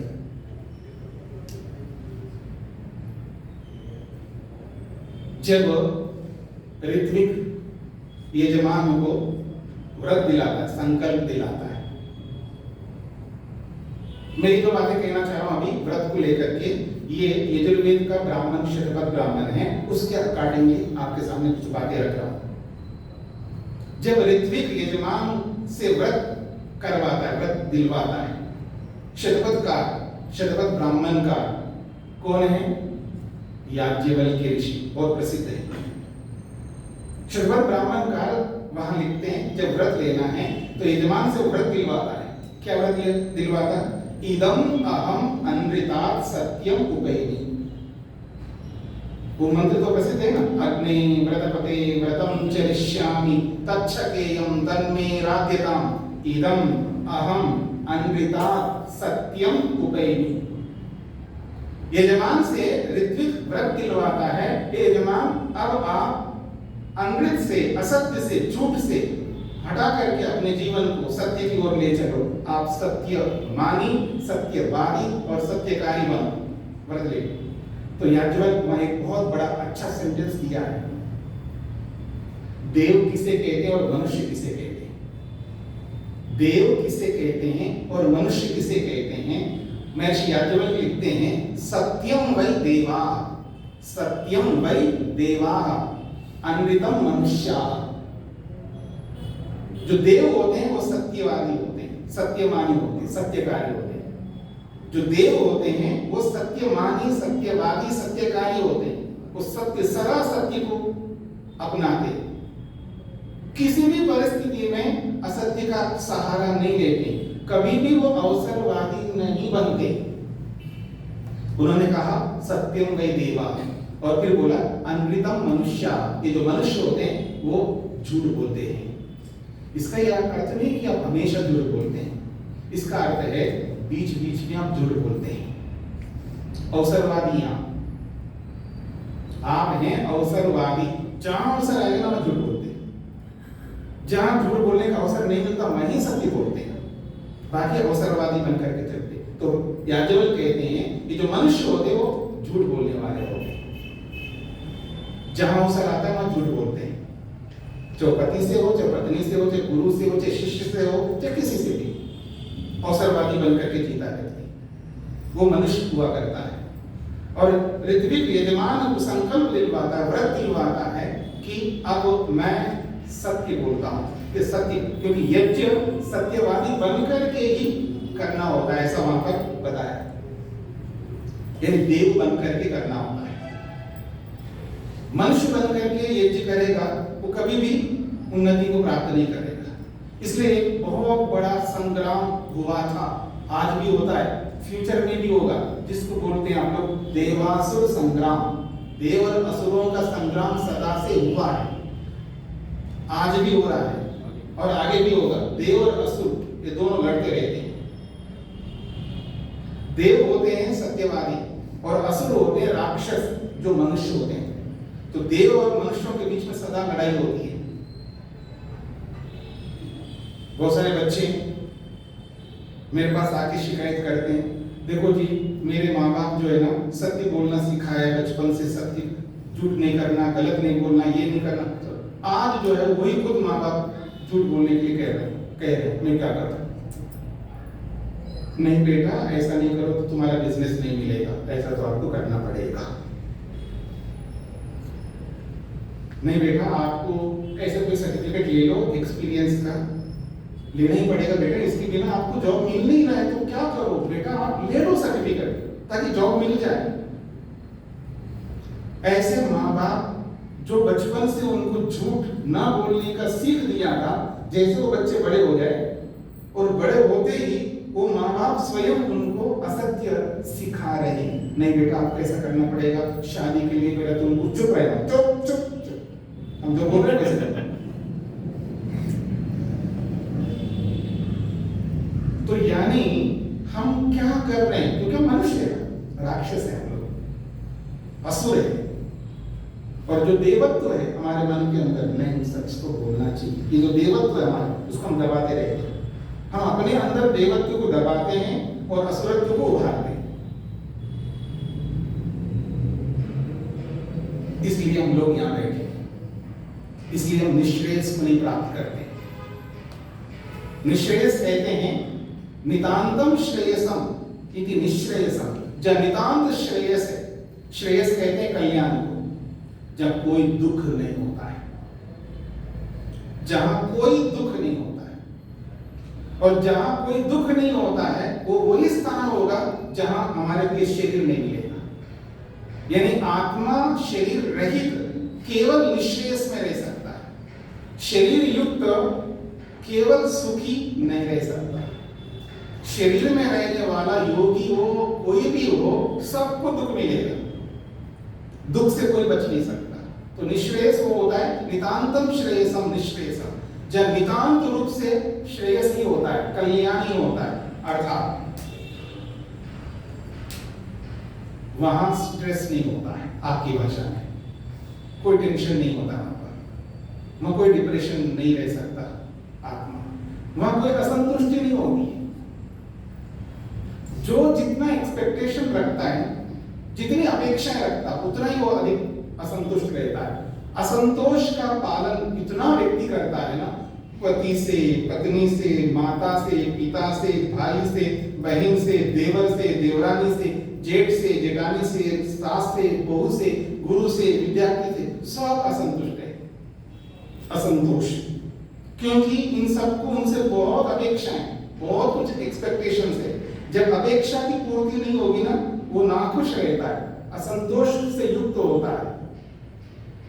लेकिन योग कहता है संतोष का पालन करो। इसका यही अर्थ है, जैसा कि मैंने कल बोला है, कम से कम एक्सपेक्टेशन रखना। जितने कम करोगे एक्सपेक्टेशन, उतना ही अधिक आप संतोष का पालन करेंगे। फिर भी कुछ ना कुछ तो एक्सपेक्टेशन रखना है। आखिर पति है, आखिर पत्नी है, आखिर सास है, आखिर बहू है, आखिर गुरु है, आखिर विद्यार्थी है, कुछ तो एक्सपेक्टेशन रखना चाहिए ना। लेकिन माई कंडीशन है उस एक्सपेक्टेशन के साथ में अपेक्षा रखना। लेकिन ये अपेक्षा मत रखना उस अपेक्षा के पीछे एक और अपेक्षा, ये मेरी पत्नी है, इसको ये काम करना ही होगा। ये मेरा पति है, इसको ये काम करना होगा। ये मेरा बेटा है, इसको तो करना ही पड़ेगा। और ये मेरा स्टूडेंट है, ये मेरा विद्यार्थी, इसको करना ही पड़ेगा। ये जो एक्सपेक्टेशन है, ये नहीं रख सकते। ये रखो, ये काम करे, ये एक्सपेक्टेशन रखो, लेकिन उस पर डिपेंड करता वो करे या ना करे, उसके आप आग्रह नहीं कर सकते। आप कौन होते किसी का हाथ पकड़ करके करवाने वाले? वो छोटा बच्चा थोड़ा है, जो छोटे बच्चे होते हैं उनको हम करवाते हैं, उनको करवाना ही पड़ेगा। जब तक वो समर्थ नहीं होता, जब तक अपने पांव पर खड़ा नहीं होता, जब तक अपनी बुद्धि का यूज नहीं करता, तब तक उनको हमको करवाना पड़ता है। लेकिन जो अपनी बुद्धि का यूज करते हैं, उनसे आप करवा नहीं सकते। ये समझ हमारे पास में नहीं होता है, ये विवेक हमारे पास में नहीं होता है। चाहे पति हो, चाहे पत्नी हो, चाहे गुरु हो, चाहे शिष्य हो, ये इतना एक्सपेक्टेशंस रखते हैं और उनसे आग्रह करते हैं। जब वो नहीं करवाते, नहीं करते तो उनके पीछे लगे रहते हैं। जब वो नहीं करते तो बहुत दुखी होते हैं। ऐसा जीवन हमें नहीं चाहिए। कम से कम एक्सपेक्टेशन रखो, और जितना भी आप रखते हो उसके बदले में वो करे, ये एक्सपेक्टेशन मत करना। करे तो बहुत अच्छी बात है, नहीं करे तो कोई बात नहीं, स्वतंत्र है। स्वतंत्र व्यक्ति को आप बांध नहीं सकते, वो कठपुतली नहीं। क्या अगर भगवान को आप जानते हैं ना, सर्वशक्तिमान है, भगवान को क्या मानते हैं? सर्वशक्तिमान है, और साथ में न्यायकारी भी। अब इनके बगल में पंडित नहीं बोल रहा हूं, पीएम नरेंद्र मोदी बैठ जाए, ठीक है ना? अब उनके बगल में बैठ करके गलत करेंगे? नहीं करेंगे, क्योंकि वो बंदा आपको गलत करता ना किसी को गलत करने देता है, ऐसे सुनते हैं, ठीक है ना? अगर कोई बहुत स्ट्रिक्टली, बहुत ऐसा आईपीएस आया आपके बेंगलुरु सिटी में, वो किसी को नहीं छोड़ता, अपने बेटे को भी मार करके जेल में डाला था, सुना है ऐसा। अब वो आ जाए और आपके बगल में बैठ जाए, फिर आप कुछ गलत कर सकते हैं इस स्थिति में? तो ऐसा ही न्यायकारी हमारे साथ में, और साथ में सर्वशक्तिमान है, किसी को नहीं छोड़ेगा। वो भी हमारे हाथ पकड़ करके नहीं रोकता। आप कौन होते हो रोकने वाले? कहना आपका धर्म है, और तब तक कहो जब तक वो करेगा नहीं। करते बोलते करो, लेकिन दुखी होना नहीं। बस आपका धर्म केवल कहना है, करवाना नहीं। ये भूल जाते हैं हम लोग कि हमारा धर्म मात्र कहना है, करवाना नहीं। अगर वो नहीं करता है तो भी दुखी नहीं होना। फिर दुखी नहीं होंगे तो क्या होंगे? तो कर ही नहीं रहा, दुखी क्यों होना है? आपको पता है ना, वो स्वतंत्र व्यक्ति है, नहीं करेगा तो उसकी हानि होगी। नहीं, आखिर बेटा उसकी हानि कैसे देखो, नहीं मानो ना, फिर करवाओ ना। तुम ना करवाते हो, ना वो करता है, फिर दुखी कहीं को होना है? उसकी मर्जी नहीं करेगा, आपको बताना है, बताते जाओ। नहीं मानते तो दुखी होते, नहीं होना है। धर्म नहीं समझते हम लोग, अपने कर्तव्यों को नहीं समझते, और हमने अपने धर्म को अपने अकॉर्डिंगली उसको बना लिया।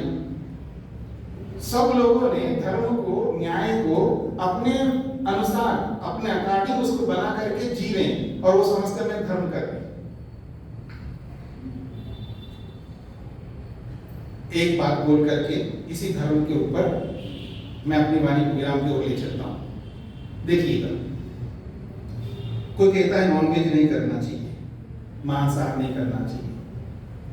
वो बोलता है क्यों नहीं करना चाहिए, उसमें हिंसा होती है, पाप होता है, ये होता है, जो भी बोलते हैं आजकल के लोग। सामने वाला कहता है अगर ऐसा है, तुम गाजर मूली को काटते हो, उसमें भी तो हिंसा होती है। पेड़ काटते हो, गाजर मूली को काटते हो, प्राणी विज्ञान ये कहता है उसमें भी जीवन होता है, उसमें भी लाइफ होता है। प्राणी विज्ञान ये कहता है उसमें भी लाइफ होता है, जीवन होता है। आप भी गाजर मूली काट, कितना गाजर खा गए होगा आपने, कितनी मूली खाए होंगे आपने, कितना बथुआ खाया होगा, कितनी पता नहीं क्या क्या खाया होगा, कितना मांस, वो तो कम से कम एक बार काटता होगा। आप तो हर दिन काटते रहते हो गाजर मूली को, सब्जियों को, तो आप भी तो हिंसा करते हैं। ऐसे बहुत ऐसे तर्क देता है ना आजकल का पढ़ा लिखा आदमी, ऐसे ऐसा बोलता है, अब चुप हो जाते उसके लिए। आपके पास उत्तर नहीं कि हमारे वेद में होंगे, आपके वेद में लिखा होगा, हमारे वेद में ये लिखा होगा खाने के, अब वो लोग क्या करेंगे। धर्म का, अधर्म का, न्याय का, अन्याय का, पाप का, पुण्य का निर्धारण आप नहीं कर सकते। इस विज्ञान को, इस साइंस को समझ लीजिए सभी लोग, ताकि आपके जो बच्चे, जो पढ़े लिखे बच्चे लोगों के लिए आपको उत्तर देना आना चाहिए। आप अपने बच्चों से डील करना नहीं जानते, इसलिए परेशान रहते हैं आप लोग। दुनिया में वही व्यक्ति सफल होता है जो माँ के साथ डील करना जानता है, पिता के साथ डील करना जानता है, पत्नी के साथ डील करना जानता है, या पति के साथ डील करना जानती है। जो हमारे निकट के लोग जितने भी होते हैं उनके साथ डील करना जिसको नहीं आता, वो कभी भी सुखी नहीं रह सकता, वो परेशान रहेगा, स्ट्रेस में रहेगा। उसको अपने लोगों के साथ डील करना नहीं आ रहा है।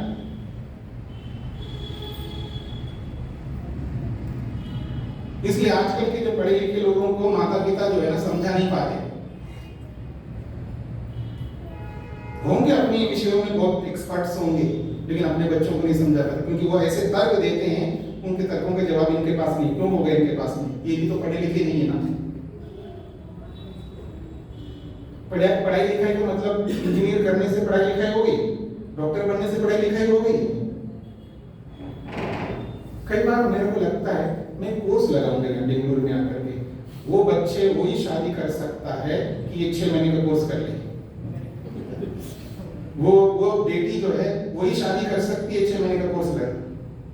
कहने का अभिप्राय है हमको समझना होता है कि आप नहीं कर सकते निर्णय कि ये पाप है, ये पुण्य है, धर्म है, अधर्म है, न्याय है, अन्याय है। न मैं कर सकता हूं, कोई नहीं कर सकता। ये निर्णय करता संविधान। संविधान इसका निर्णय करता है उचित क्या, अनुचित क्या है, धर्म क्या, अधर्म क्या है, पाप क्या, अपाप,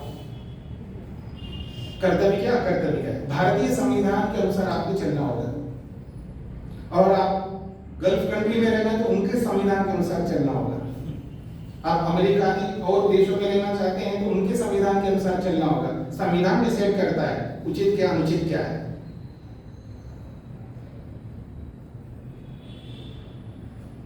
ठीक है जी, क्योंकि जिस देश में रहते हो देश आपको निर्णय देता है कि ये आपको करना है, ऐसा चलना है, ऐसा बोलना है, ऐसा टैक्स देना, जो भी वही धर्म है जो वो बोलता है, क्योंकि आप यहाँ रहते हैं। तो एक और भी संविधान है।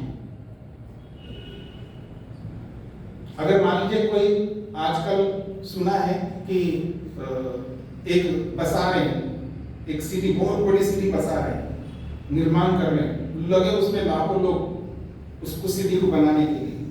अब उस सिटी को बनाने वाला जो होगा वो उसका संविधान बनाएगा ना, यहाँ रहना है तो कैसे रहेंगे, यहाँ खाना है तो कैसे रहेंगे, जो भी, वो उसके लिए धर्म होगा, वो उसके लिए न्याय होगा, वो उसके लिए सब कुछ होगा। तो ऐसे ही जिसने हमको जन्म दिया, जिसने संसार को बनाया, उसका भी अपना संविधान है। क्योंकि आपको आपकी माँ ने नहीं पैदा किया। देखो आदमी कितने गोरे पैदा हुए, काश गोरा तो पैदा हुआ लेकिन थोड़ा सा लंबा बना देती ना माँ, क्या फर्क पड़ता उसको, लेकिन वो कर नहीं सकती। ना लंबा बना सकती है, ना नाटा बना सकती है, ना गोरा बना सकती है, ना काला बना सकती है। वो तो बस जन्म देने का एक जरिया है। तो जिसने हमारे शरीरों को बनाया है, जिसने सृष्टि को बनाया है, उसका अपना संविधान है। उसके देश में हम रहते हैं, भगवान के बनाए हुए देश में रहते हैं। उसका संविधान कहता है ये खाओ तो वही धर्म है, ये नहीं खाओ तो अधर्म है। बस दूसरा कहते हैं ये नहीं, हमारा भी संविधान है। कब का है आपका संविधान? कब का है जी? 2000 साल, 2025 साल, या 1600 साल, 1700 साल, या 3000 साल, 5000 साल? कितने साल का संविधान है आपका? हमारा संविधान देखो ना, हमारा संविधान पता नहीं कब का है। दुनिया में आप कोई भी अस्वीकार नहीं कर सकता। दुनिया का सबसे पुरानी पुस्तक यदि कोई है वो ऋग्वेद है। तो ऋग्वेद संविधान है हमारा, उसमें लिखा है। मैं क्या करूं? उसमें लिखा है कि आपको ये खाना है तो वही खाएंगे, ये नहीं खाना है तो नहीं खाएंगे। यही धर्म है, यही न्याय है, यही पुण्य है, यही कर्तव्य है। ऐसा कोई संविधान आपके पास है जो सबसे पुरानी हो? लाओ, हम उसको मान लेंगे। तो संविधान डिसाइड करता है उचित क्या अनुचित क्या है, ना आप ना मैं।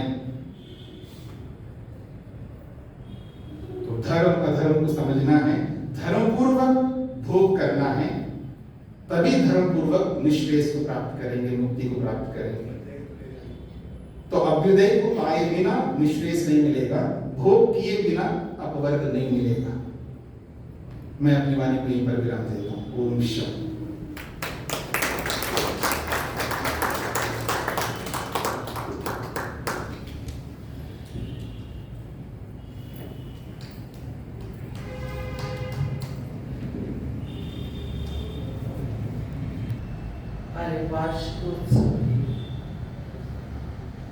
दूसरे सत्र में सबका अभिवादन करते हुए सादर नमस्ते।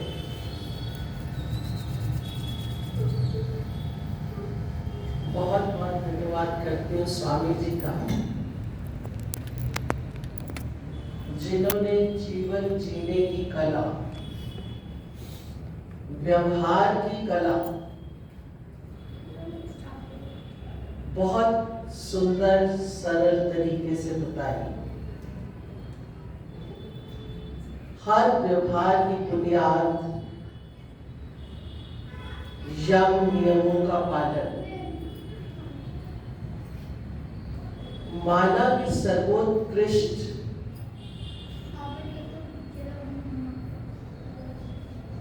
जो योनि है वो मनुष्य की है, परंतु उसके साथ साथ वही मनुष्य किस कदर नीचे गिर सकता है, उसके लिए संविधान है हमारे यम नियम। और यम नियम में भी मूल अहिंसा को बताया है। सत्य से भी ऊपर अहिंसा, और अहिंसा भी कैसी? केवल दिखावे के लिए नहीं, केवल दूसरों के साथ ही नहीं। अहिंसा केवल, अक्सर हमें क्या लगता है कि किसी को मारना पीटना ही हिंसा होती है। किसी के लिए कटु या कठोर सोचना भी हिंसा है, कटु या कठोर बोलना भी हिंसा है। और अगर हमने किसी को नहीं कहा, केवल अपने हृदय में रखी बात, सूक्ष्म रूप से देखें तो वो सबसे बड़ी हिंसा है। स्वयं के प्रति भी क्षोभ रहित रहें, ऐसा हमारे ग्रंथ, हमारे शास्त्र हमें बताते हैं। और इसका अर्थ हुआ कि सबका मूल क्या है? वो है धर्म। जब तक धर्म पर आधारित नहीं है तो हम उसको श्रेयस्कर नहीं कह सकते, वो निश्रेयस की तरफ ले जाने वाला नहीं हो सकता। पहली बार जब मैंने ये बात सुनी थी, जो कि आज स्वामी जी ने आरंभ जिस बात से किया कि जितना बड़ा ब्रह्मांड है, जितनी बड़ी पृथ्वी है, उसके केवल एक स्क्वायर वर्ग फुट में जितने creatures other than human beings, मनुष्यों को छोड़कर जितने जीव उसमें है, पूरी पृथ्वी पर उतने केवल मनुष्य हैं। कल्पना कर सकते हैं कि मनुष्य का जीवन कितना महत्वपूर्ण है, कितना अहम है। और अगर हमने जीने की कला नहीं सीखी, बहुत अच्छे शब्दों में भी, और अगर मैं ये कहूं कि कुछ कठोर शब्द भी कभी कभी बोलने पड़ते हैं, ताकि हम मनुष्यों को वो बात कुछ हिट कर जाए, ताकि हम उसको समझकर व्यवहार में ला सकें। स्वामी जी ने हमें समझाया। तो आवश्यकता किस बात की है? नजरिया बदलने की। सीढ़ियां मैं अक्सर बात किया करती हूँ, सीढ़ियां तो ऊपर जाने की भी वही है, नीचे आने की भी वही है। हमारा नजरिया क्या है? हम उसको ऊपर जाने वाली देखते हैं या नीचे लाने वाली? जंगल में शेर अपने आप को राजा कहता है। कभी इलेक्शन हुए हैं? नहीं हुए। सिर्फ नजरिया बदलने की जरूरत है। जिस दिन हम अपना नजरिया बदलकर वेद को अपना संविधान बना लेंगे, वेद के अनुसार जीने का निश्चय कर लेंगे, व्रत ले लेंगे, उस दिन हम उस रास्ते पर एटलीस्ट चलना शुरू कर लेंगे। भगवान करे हमें ये बातें समझ आ जाए, इस कदर कि हम उनको व्यवहार में लाएं। और दूसरी जो महत्वपूर्ण बात, छोटे होते से सुनती आई हूँ, कई बार कोशिश भी कर ली, आज हाथ खड़ा करने की हिम्मत नहीं हुई कि 10% में दान अपना नहीं देती, जबकि देना चाहिए। दे भी सकती हूँ, फिर भी कभी कभी चाहते हुए देकर फिर हाथ पीछे हो जाता है। कोई ऐसे संस्कार है जो रोक लेते हैं।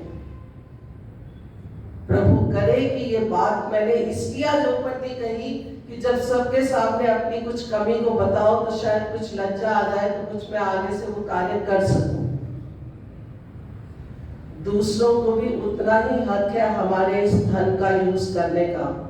जो भी धन हम सब कमाते हैं वो केवल एक व्यक्ति का मेहनत नहीं है, उसमें बहुत लोगों का योगदान है, और उन सब लोगों का हक भी बनता है कि वो हमारे उस धन का प्रयोग करें।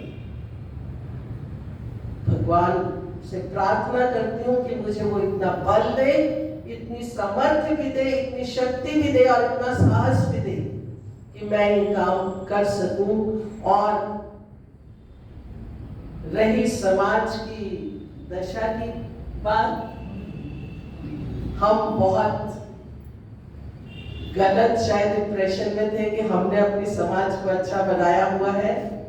कमियां देखने के बावजूद भी बहुत सी कमियां जानते हैं, उनकी तरफ आपने ध्यान दिलाया, उसके लिए धन्यवाद करती हूँ। और कोशिश करेंगे हम सब मिलकर, क्योंकि एक का तो ये काम होता नहीं है। आर्थिक, सामाजिक, शारीरिक सब तरह का योगदान देकर इस समाज के स्तर को ऊपर उठाने की कोशिश करेंगे। इन सब के लिए मैं आप सबकी योगदान की अपेक्षा करती हूँ, और उसके लिए जिस तरह का भी योगदान आप दें, आपका स्वागत है। वही मंत्र जो मैं अक्सर बोला करती हूँ, स्वामी जी ने वही कहा, शतहस्त समाहर सहस्त्र हस्त शंकरा। ईश्वर जो है, हम थोड़े से देखिए गेहूं के दाने बोलते हैं, कितने बोल लेते हैं?